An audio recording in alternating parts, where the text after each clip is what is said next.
February 11, 1943. The Hague, occupied Netherlands. Cigarette smoke hangs heavy over the packed hall. The echo of boots and footsteps blends with the anxious murmur of hundreds of voices. Outside, a starving city struggles through its fourth year of war. Inside, two men prepare to speak in the name of an entire country. On the stage, beneath the shadow of a giant Nazi eagle, Anton Mussert adjusts the microphone.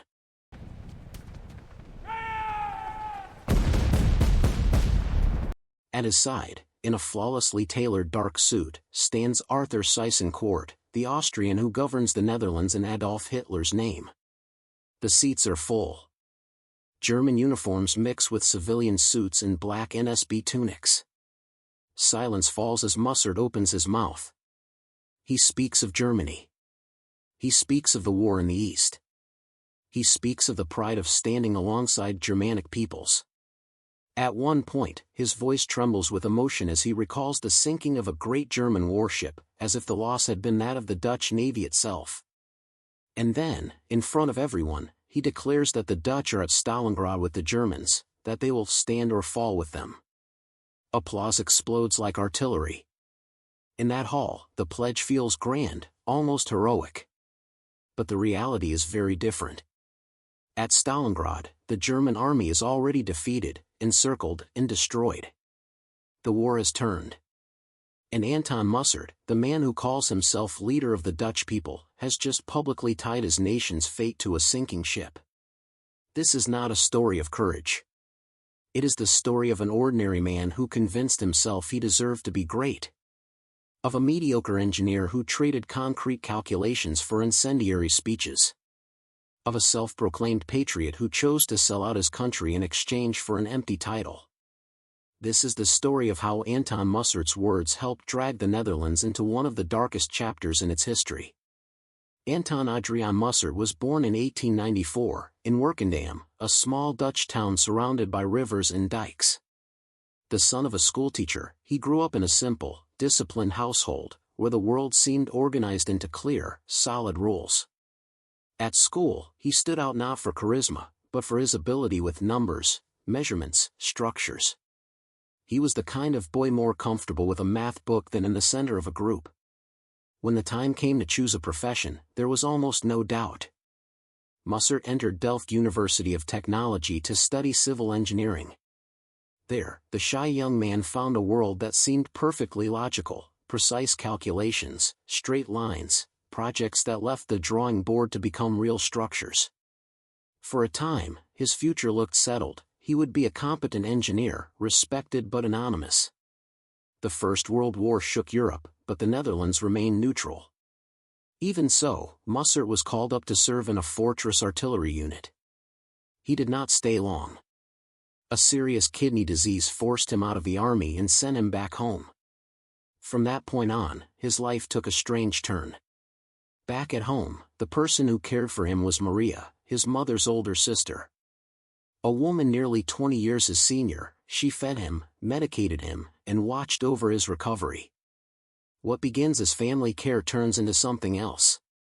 Between bedside conversations and long, quiet afternoons, a forbidden bond forms. Despite scandal and his own mother's disapproval, Anton marries his aunt in 1917. It is a gesture that reveals something deep. Mussert is not afraid to break social norms if they serve his desires. In the 1920s, he builds a solid career as an engineer. He works on infrastructure projects, dikes, canals, roads. He is no genius, but he is responsible, meticulous, respected by colleagues. To the outside world, he looks like an ordinary man on the rise, a stable professional in a small, peaceful country. But inside, something is brewing. While he calculates water flows and load-bearing capacities, Mussert begins to take an interest in politics, especially in the nationalist currents emerging in post-war Europe. He draws closer to groups that speak of a greater Netherlands, uniting the country with Flanders, the Dutch-speaking part of Belgium. In leaflets and quiet meetings, he discovers a narrative that seduces him, the idea of a chosen people, a historic mission, a grand destiny. In that environment, the ordinary engineer begins to see himself as something more. Not just a technician, but a man called to reorganize his country. Bit by bit, the cold logic of engineering gives way to the heated rhetoric of nationalism. He starts to believe that the Netherlands, small and neutral, is wasting its rightful place in the world. On December 14, 1931, in a meeting with no great fanfare, far from the headlines, Anton Mussert, Cornelis van Gielkerken, and a handful of allies found the National Socialistische Beweging, the NSB, the National Socialist Movement in the Netherlands. They take inspiration from Mussolini and watch closely as Hitler rises in Germany. They adopt dark uniforms, rigid salutes, an aesthetic of order and strength. At first, they are a joke. A few men in black marching through Dutch streets, imitating foreign models. But the 1930s are cruel to Europe. The Great Depression hits the Netherlands as well. Unemployment, poverty, a collapse of confidence in institutions. Suddenly, simple promises of order, discipline, and national greatness begin to sound tempting. In 1933, an NSB rally in Utrecht draws only a few hundred supporters. A year later, in Amsterdam, more than 25,000 people attend. In 1935, the party wins around 300,000 votes, nearly 8% of the electorate. In just a few years, the unknown engineer becomes the face of Dutch fascism. He abandons engineering for good and throws himself into politics. The transformation is visible. The shy man learns to dominate stages, to pause for effect, to raise his voice at just the right moment. He watches Mussolini's posture, Hitler's theatrics, with fascination. If they could do it, why not him? His personal humiliations and frustrations find a new outlet, the fiery speech about national honor, purity, and the destiny of the Dutch people. In November 1936, his ambition takes him to Berlin. He meets Adolf Hitler for the first time. He dreams of becoming to the Netherlands what Mussolini is to Italy. He speaks of cooperation between Germanic peoples, of the struggle against communism, of a new order. Hitler listens, but is not impressed. To the Führer, Mussert is useful, but not important, a pawn from a small country, someone to be manipulated, not respected as an equal. Even so, Mussert returns to the Netherlands convinced he is on the right path. The problem is that, at that exact moment, the NSB's spell is beginning to break. The party's growing closeness to Nazi Germany alarms many Dutch citizens. By 1937, support drops to about 4% of the vote. Civil servants are banned from joining. The NSB's paramilitary arm, the Weerbaarheidsafdeling, is outlawed. Priests, pastors, and mainstream newspapers openly condemn the movement. For Mussert, this is not a sign that he is wrong, but proof that he is being persecuted. He convinces himself that he is right and the country is blind. And when, on September 1, 1939, Germany invades Poland and the Second World War begins, he sees a new opportunity. In April 1940, Dutch intelligence uncovers something alarming: Mussert and his allies are plotting a coup. They plan to kidnap Queen Wilhelmina, overthrow the government, and align the Netherlands with the Third Reich. A state of siege is declared, thousands of NSB members are arrested. But it is too late to stop the storm. At dawn on May 10, 1940, German planes cross the Dutch sky. Paratroopers drop onto strategic points. Bridges, roads, forts, everything is engulfed in flames within days. Rotterdam is bombed until its historic center becomes rubble and ash. Under the threat of seeing other cities share the same fate, the Dutch government capitulates. The Queen flees to London, the government follows her into exile. NSB prisoners are released by the Germans themselves. Mussert, who had conspired with German military intelligence before the invasion, now believes he will be rewarded. He sees himself as the man who prepared the ground, the loyal collaborator who will be elevated to head the new regime. Once again, reality does not match his dream. Instead of Mussert, Hitler appoints Arthur Seyss-Inquart as Reichskommissar, the Reich Commissioner for the Netherlands. An Austrian loyal to the Führer, he governs the country as an occupied province. Mussert is left with scraps. He does not receive the power he imagined. His role is symbolic, to serve as a local face for the occupation, to dissolve parties, to persuade Dutch citizens to accept the inevitable. In May 1940, shortly after the surrender, Mussert delivers a radio address. Instead of calling for resistance or mourning the destruction, he speaks of cooperation between two Germanic peoples of the same blood. He tries to present alignment with the Reich as an act of realism, even patriotism. For many listeners, it sounds like treason broadcast nationwide. In the following months, he appears at mass gatherings in Lunteren, in front of a huge stone wall the NSB built as a stage for its rallies. Mussert speaks for nearly an hour to thousands of supporters. He invokes tradition, glory, the future. But behind the spectacle, the country is being dismantled. Under his political leadership, the NSB collaborates with the Nazi bureaucracy. Jews are registered, isolated, persecuted. Dutch police, under German pressure and with collaborator support, help organize arrests and deportations. Trains leave cities like Amsterdam, full of families pushed into third-class carriages, bound for the Westerbork transit camp and, from there, to extermination camps in the east. More than 100,000 Dutch Jews are deported. Only a small fraction returns alive. The Netherlands, the country Mussert claimed he wanted to save, becomes the Western European nation with the highest percentage of its Jewish population murdered by the Nazi regime. Meanwhile, young Dutch men enlisted in SS volunteer units are sent to fight, and die, on the Eastern Front, in the snow and mud of the war against the Soviet Union. In December 1942, in a gesture he interprets as the ultimate honor, Mussert is once again received by Hitler. The Führer grants him a pompous title, Leider van het Nederlandsch volk, leader of the Dutch people. No real power comes with it. No true government, no cabinet, no army. Just a signed paper and the illusion of importance. Mussert, however, clings to the title as proof that his years of submission were not in vain. 2 months later, he stands in that hall in The Hague, the Dierentuin. At Seyss-Inquart's side, before a packed audience, he declares that the Netherlands is at Stalingrad with Germany. At that moment, the battle is already lost for the Reich. Hundreds of thousands of German soldiers are dead, frozen, or captured. The shared destiny he ties his nation to is that of an army trapped and collapsing. While Mussert is speaking, the reality in the country is very different. The resistance is growing. Underground newspapers circulate at night. Railway lines are sabotaged. Collaborators are attacked in the streets.